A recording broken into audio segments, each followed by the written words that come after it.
Hello and welcome to the Social AgTech Podcast, the place to be for those interested in shaping a more food-secure future for our planet.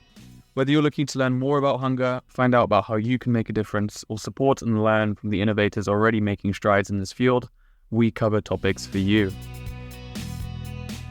In today's episode, we'll be diving into some of the most pressing challenges in global food security. Our guest today is William Lanier, CEO of NeverIdle Farms and Consulting Limited, a company that's attempting to transform agriculture in northern Ghana and Ethiopia. Through innovations in surplus grain storage and transport, William and his team are working to reduce post-harvest loss, thus improving nutrition and livelihood. In this episode, William's going to share his insights on some of the most significant barriers to achieving food security, particularly in Africa, and how his company is integrating stored grain pest management to overcome subsistence challenges, as well as progress traditional farming practices.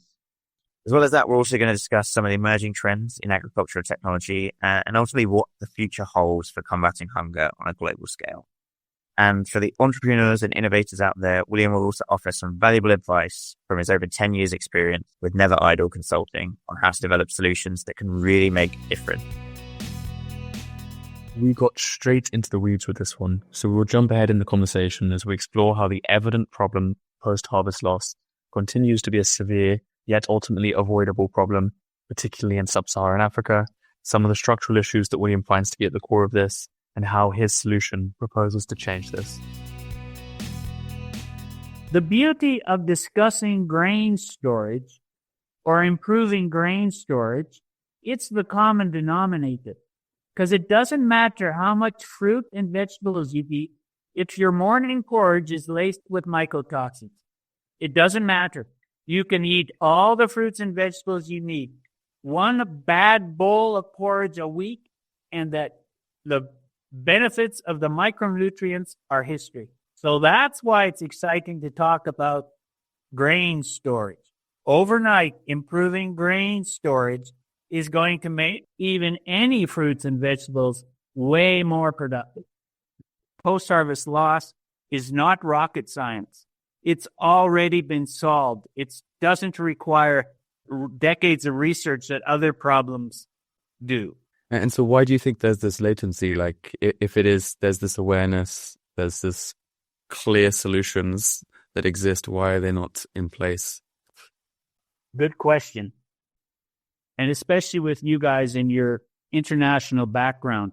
Once you start looking at the world through a post-harvest lens, it becomes quite interesting. India feeds itself. India can store enough food to feed domestic needs. Anything above that, the level that meets domestic needs, rots. And that disconnects the domestic Indian price from the international price. And so the domestic food prices are very level, very predictable. If you allow the farmers to store and suddenly they have surplus and they start marketing outside of India, shipping grain out, suddenly it affects demand because the price of international is quite a bit higher. So the government doesn't want farmers to have very good storage. It's a crude form of price control. If you allow the prices to fluctuate, you can almost say it's political suicide because the politicians cannot guarantee cheap food. So India is quite interesting place. We took the idea for a factory to India and we're pretty much sent away. No, we don't want, we'll handle it with warehouses. Now, Africa can't feed itself because a decade worth of food aid is fed annually to mold, insects, and rodents because the grain sits on the ground, gets a little bit wet, and starts to rot. For every ton of maize that rots, 3,786 metric tons of water are depleted. So the solution to that problem has evolved for 80 years. And in Canada, grain does not touch the ground, and that's the basic difference. Well, If farmers don't have storage, it's very easy to buy their harvest when the quality is highest and the price is lowest. And putting that grain in a warehouse for 3 or 4 months doubles your money. As soon as the farmers have storage, they can wait past the harvest glut. They can capture price appreciation. In Canada, the banks treat us very well. We can either keep our grain in storage for years and years, or we can sell it and put the money in the bank. That option gives us really good control over our market. If you're a Minister of Food and Agriculture person in Ghana or their politicians, and you build a warehouse, you're guaranteed to capture the grower's surplus. If those farmers, especially women, had storage, those warehouses would be either out of business or forced to perform at a much higher level than they do now. Ultimately, for a lot of countries in Africa, despite a large portion of the population being employed in agriculture, you still end up with lots of these countries being net importers of key grains, right? Most of the food, all the food produced in Africa is 80% of it is smallholders. However, most of the food consumed is imported, like 60 to 80%.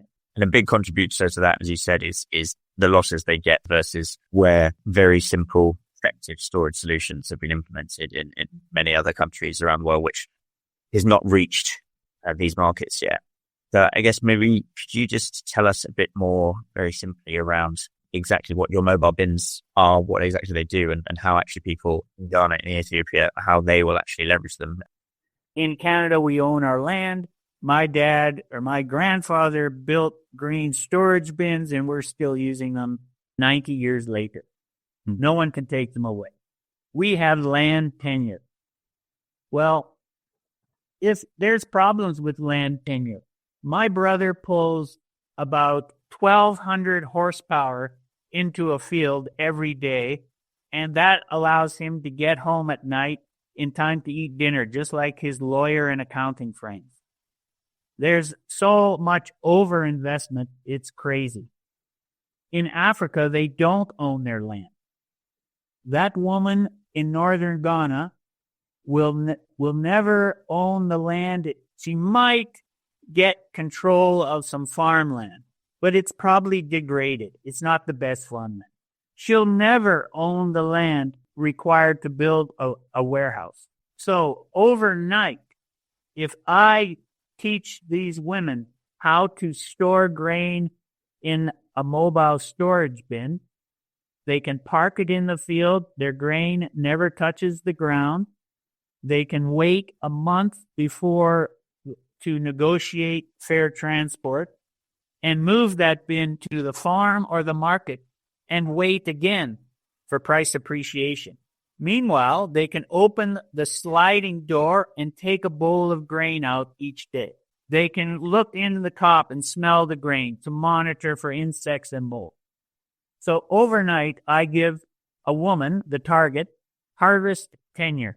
They may never own land. Maybe we don't want a continent like Africa to be tenure-based. Maybe it would be better to diversify an agricultural system away from tenure. But to profit, to be able to get a loan from the bank, you must be in control of your harvest, what you grew. And that's what these bins do. There is no patriarch in northern Ghana that wants to see a woman with better storage than he has. So it's a tough move. The Minister of Agric directors do not want to see villages with better storage than a warehouse. To use a warehouse, you have to stack sacks. If you stack 200 sacks in a warehouse, it's labor intensive to every week or every other week unstack those sacks and monitor 50 sacks at the center of the stack. That if it's a government-owned warehouse, that monitoring does not happen, and the warehouses become very inefficient. One of the reasons they're inefficient is the manager of the warehouse knows that if he stacks bad sacks, it's going to hurt him a month or 2 or 3 later. So he rejects the bad sacks at the door. He sends them away. Now, no one's monitoring where that rejection goes. The impact of that rejection is the smallholders left to fend for themselves. They have to cut their losses. In Canada, we would have to plant that rejected grain back in the ground. That's the only safe place to put mycotoxins. But the grower can't do that. So they sell it into gray animal feed. And Ghana imports chickens. KFC does not sell Ghana chickens. It sells Texas chickens. So no one's monitoring the emissions of a ton of grain stored in a warehouse versus a ton of grain that's aggregated in the field off the ground, stored, and then marketed.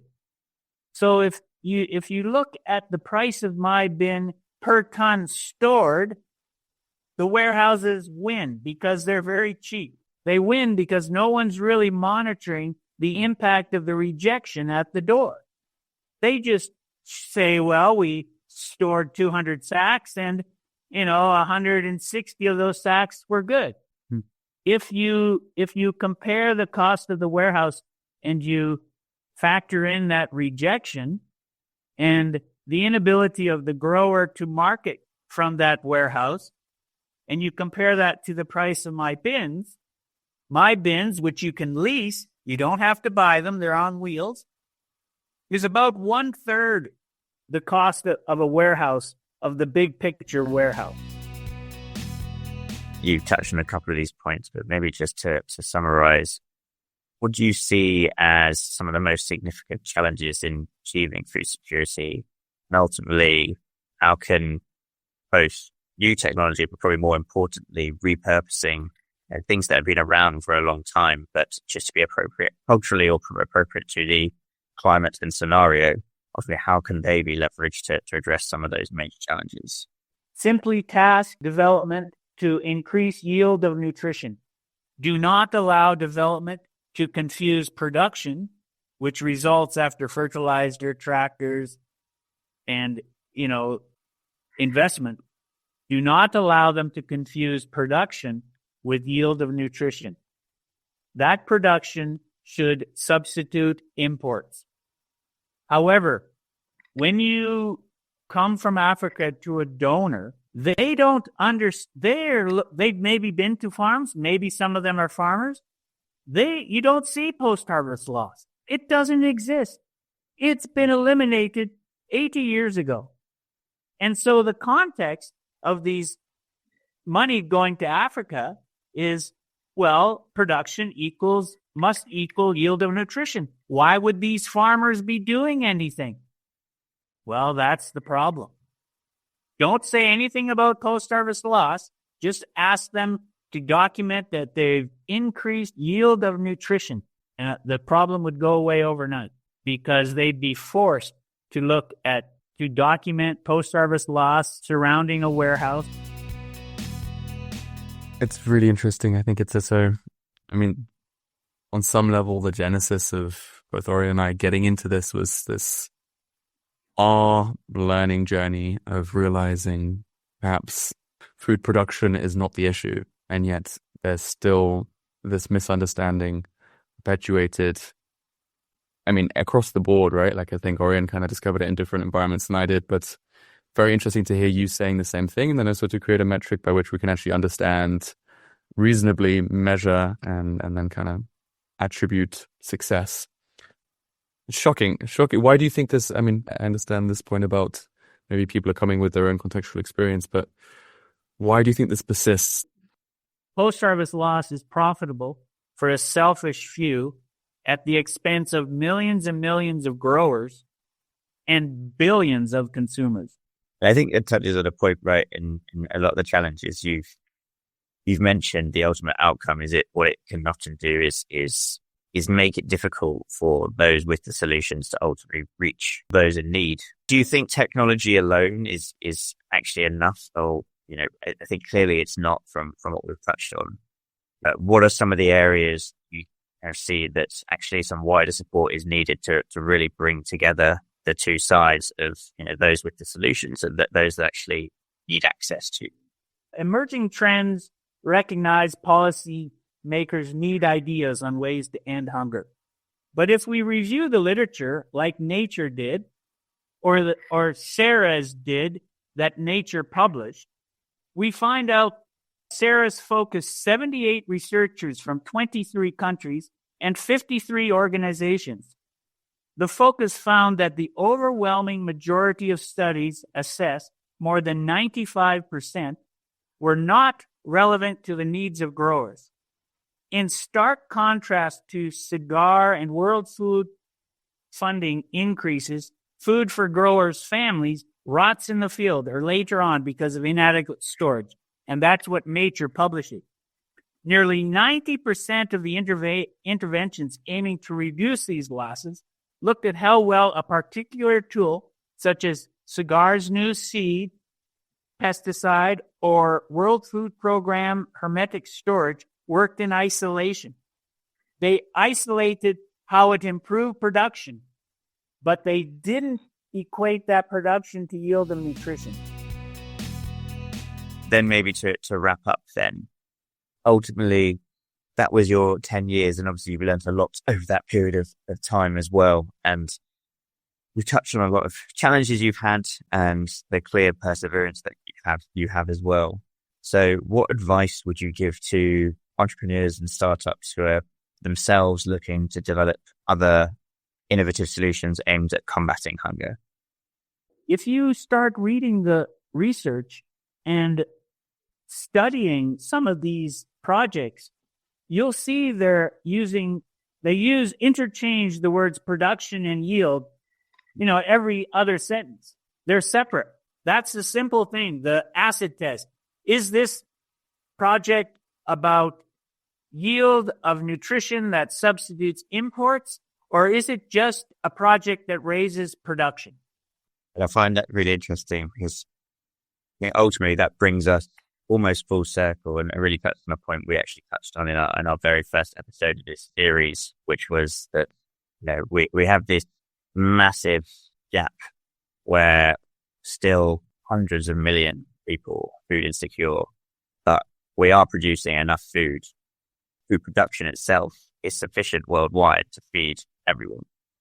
And often the focus can be very much on, well, we need to grow more food, as opposed to answering the question, okay, how do we get sure that the food we are producing is getting to those, and those people are receiving the nutrition they need? And that boils down to storage. And I think that is a wonderful way to wrap up.